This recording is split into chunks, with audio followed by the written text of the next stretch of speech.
Bonjour et bienvenue dans la vidéo hebdo du club e-devenir trader. Alors cette semaine, on a véritablement une moisson d'opportunités.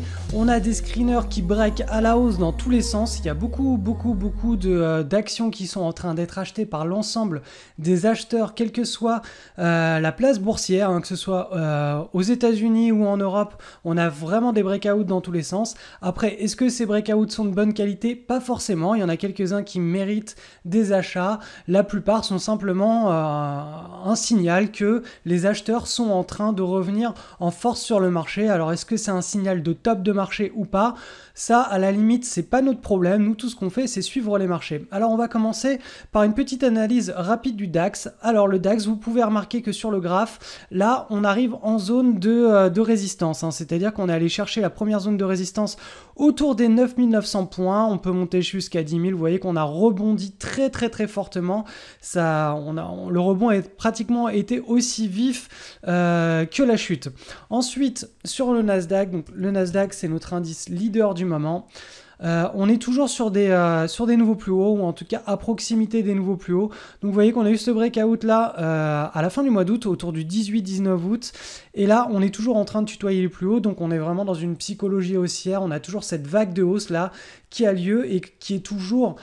Voilà. Sur le marché actuellement, les acheteurs sont en train d'acheter tout simplement et les vendeurs se font timides. Ok, donc cette semaine, j'ai 14 actions à vous présenter, donc je vais être assez bref et rapide. Pour tous les traders, tout simplement, qui suivent mes formations, je vous demande de vous reporter impérativement à la formation EABM, donc entrez au bon moment. Regardez bien la grille de lecture pour valider tous les points qui vont vous permettre de choisir une action plutôt qu'une autre et d'en écarter les trois quarts, pour pouvoir bien choisir vos trades avec la plus grande des qualités qui soit possible d'avoir quand on fait du swing trading. Ce qu'on recherche, c'est pas un nombre de trades important, c'est un tout petit peu d'opérations, mais très bien choisi. Donc allez, c'est parti, on a beaucoup d'actions allemandes pour commencer. Alors le titre CWC, celui-ci était détecté avec les screeners LDM et le screener de news. Alors vous voyez, bon momentum sur toute l'année 2013. Là, on a une forte correction.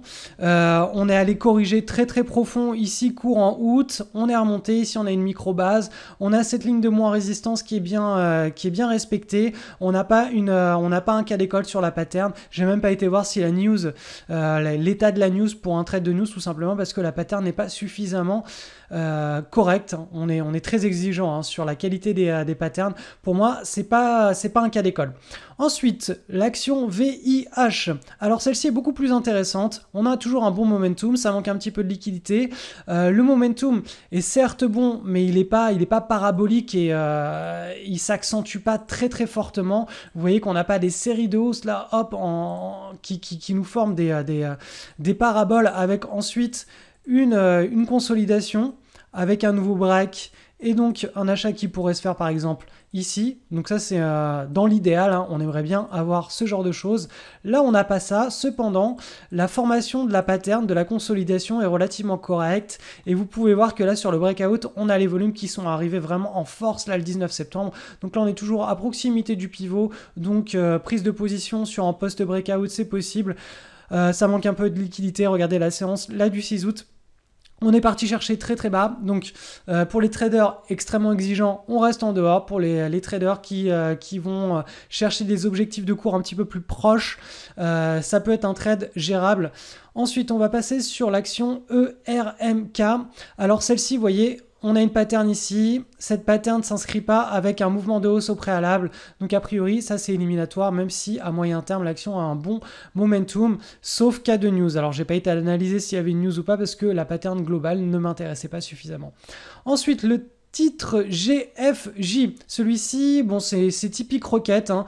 Y a un fort momentum, une accélération. On a une consolidation ici qui s'est faite très rapidement, hein. Vous voyez que là, entre le 27 août et le 18 septembre, on avait la petite consolidation en apesanteur proche des plus hauts. On avait les volumes qui étaient de retour dès le 17 septembre. Là, donc là, ça nous faisait dire, ok, là, il est en train de se passer quelque chose. Pour avoir un trade type cas d'école, on aurait bien aimé avoir une micro-base qui se forme avec la mise en avant du pivot. C'était pas le cas. Et on a eu directement le breakout. Donc voilà. Ensuite, on passe sur l'avant-dernière action en Allemagne. Celle-ci s'appelle WCH. Alors celle-ci, voilà, c'est pas quelque chose de grande qualité, hein. Je présente tous les breaks de la semaine, hein, tous les breakouts, donc elle en fait partie. On a deux pivots, donc c'est pas le même. On a une base avec un échec de breakout ici autour du 22-21, hop, c'est le 22 juillet. Échec du breakout, deuxième pattern, deuxième breakout. A priori, la pattern est plus globale, mais est plus large et plus mature. Mais en tout cas, ça reste pas du tout une pattern tradable. Donc vous voyez qu'on doit pas, quand on fait du trading ou du swing trading, on ne prend pas n'importe quel type de breakout. C'est pas parce qu'on a un pivot qui est cassé qu'on prend position, même s'il y a des volumes. Ça veut absolument pas dire que on est dans un trade à forte probabilité de réussite avec un bon mouvement qui peut suivre derrière, hein. Il faut vraiment être sélectif sur tous les points.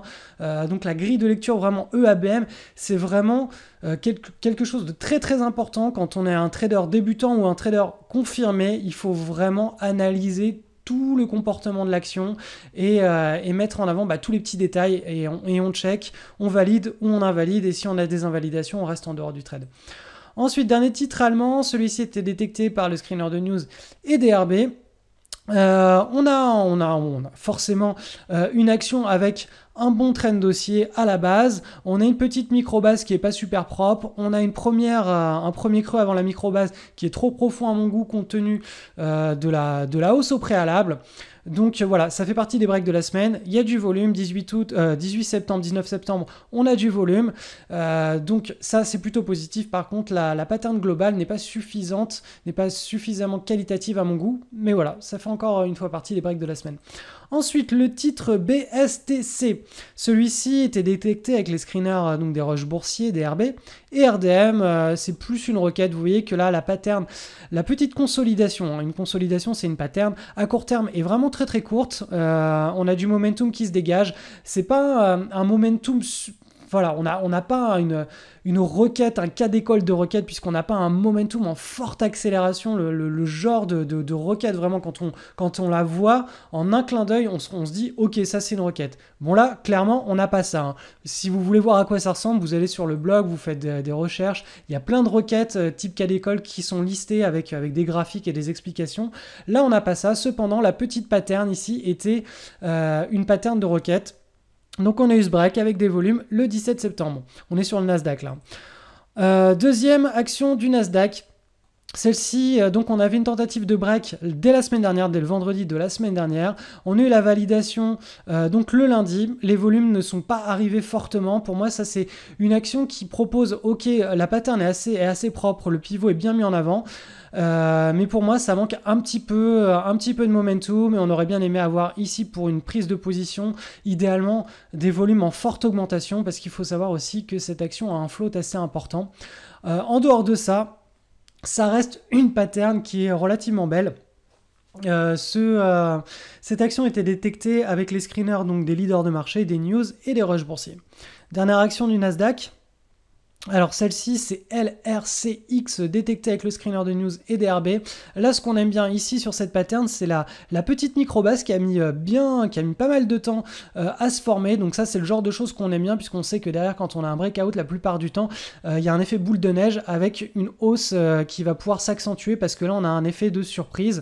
Cette pattern est relativement correcte. On n'a pas non plus un cas d'école mais ça s'en approche. On a des forts volumes ici le 31 juillet, j'imagine qu'il a dû y avoir une annonce de résultats pour qu'on ait une réaction aussi vive des opérateurs, surtout que fin juillet c'était vraiment la saison des résultats. Donc en tout cas, cette séance du 31 juillet a sauvé la pattern, on est resté très très haut. Vous voyez que le pivot est bien mis en avant, donc on a vraiment quand même quelque chose de correct. Ici on a un beau momentum, donc voilà, quelque chose d'assez correct. On a du volume donc sur le breakout, c'est le genre de choses qu'on aime bien voir sur nos screeners pour éventuellement mettre en place des trades. Ensuite on passe sur le NICE maintenant, avec le titre HUB.A. Alors celui-ci manque de liquidité, ça manque vraiment de liquidité, mais vous voyez que le 7 septembre on a eu un breakout avec un record de volume. Alors vous voyez aussi que le lendemain on a une séance sans pratiquement aucun titre échangé, on a eu 100 titres échangés. Vous voyez que c'est le problème avec des actions qui sont trop peu liquides, c'est qu'on n'a pas forcément du suivi. Il y aurait eu une grosse news qui serait tombée sur ce breakout, on aurait effectivement une grosse surprise avec des séances de hausse et des volumes énormissimes par la suite. Or c'était pas le cas. Cette action était présentée donc avec les screeners, était repérée avec les screeners LDM, donc des leaders de marché et des rushs boursiers. Avant-dernière action sur le NYSE, le titre H. Alors voilà, ça j'aime pas du tout. Pourquoi? Enfin, on a le breakout, ok, ici le 16 septembre. Et pourquoi on n'aime pas? Parce qu'on a ressaqué très très bas. Vous voyez qu'on n'a pas au préalable un mouvement de hausse qui soit suffisamment significatif et qui nous dise ok, on a vraiment un winner entre les mains. C'est simple, hein, une action qui a un bon potentiel pour un trade, c'est une action qui a déjà fait preuve de ce potentiel. Et là, quand vous voyez ce graphique ici, vous pouvez pas vous dire cette action elle a réalisé un mouvement incroyable et elle a le potentiel de réaliser un nouveau mouvement incroyable. On n'a pas quelque chose d'incroyable du tout. Donc là, tout simplement, on respecte la psychologie des opérateurs sur ce titre et on reste en dehors. Ensuite, dernier titre sur le NYSE, XRS. Alors celui-ci était détecté avec le screener donc des rushs boursiers et RDM. Ici on avait donc la petite micro-base qui était mise en avant donc ici. C'était tapé une fois, deux fois, là 3 fois avant le break. Pour moi c'était pas voilà, dans l'idéal. C'est vrai que moi j'aime bien avoir des bases un tout petit peu plus longues, mais après quand on trade les requêtes de marché, on a toujours des bases qui sont très très rapides, qui sont très très courtes, d'autant que là on a eu les volumes qui sont arrivés le lendemain, le 18 septembre, on a un beau momentum sur ce titre au préalable. C'est pas une requête pure, mais voilà, on avait quelque chose d'exploitable sur ce titre. Ensuite, on repasse sur les deux derniers titres de cette semaine qui sont cotés sur la zone euro avec un premier titre sur Bruxelles. EURN s'est libéré de sa base ici le 19 septembre avec des volumes en forte augmentation. Donc là, on a une base relativement large. Ce titre était identifié avec le screener de news et le screener des rushs boursiers en hebdomadaire. Dernier titre pour cette semaine, c'est le titre BIC, détecté uniquement avec le screener d'RB. Alors là, concrètement, pour moi, le pivot n'est pas suffisamment bien mis en avant. On aurait voulu avoir une micro-base ou quelque chose de beaucoup plus propre. On a quand même eu ce breakout là, le 19 septembre. J'ai pas été voir s'il y avait une news, parce que tout simplement, la pattern n'était pas suffisamment propre à mon goût pour avoir un cas d'école. Encore une fois, je vous le répète, moi, je ne trade que les cas d'école. Vous n'êtes pas obligé de me suivre sur ce genre d'approche du trading. Pourquoi? Parce que moi, je recherche des gros mouvements patates derrière. Et c'est pour ça que je vais ne trader que les cas d'école. Après, vous pouvez tout à fait trader des patterns qui sont dites correctes. Cependant, quand vous tradez ce genre de pattern, il ne faut pas espérer avoir des très très forts mouvements derrière. Donc si vous voulez tout simplement passer davantage de trades et trader des patterns corrects, mettez des objectifs qui sont réalistes, c'est-à-dire des objectifs qui sont proches, qui sont pas trop loin, parce que vous pouvez pas vous attendre à avoir un mouvement de hausse qui soit exceptionnel derrière. Voilà pour les petits titres de cette semaine. Alors vous avez la possibilité de mettre en place depuis votre ordinateur, chez vous, votre propre routine de trading. Pour ça, je vous ai préparé des kits, enfin des packs qui regroupent plusieurs de mes formations. Alors vous pouvez accéder bien sûr aux détails de ces formations. Il faut savoir aussi que je peux faire des packs sur mesure parce qu'il y a pas mal de formations et certains traders vont davantage aimer plus certaines formations, vont trouver ça beaucoup plus pédagogique pour leur niveau, pour leurs attentes.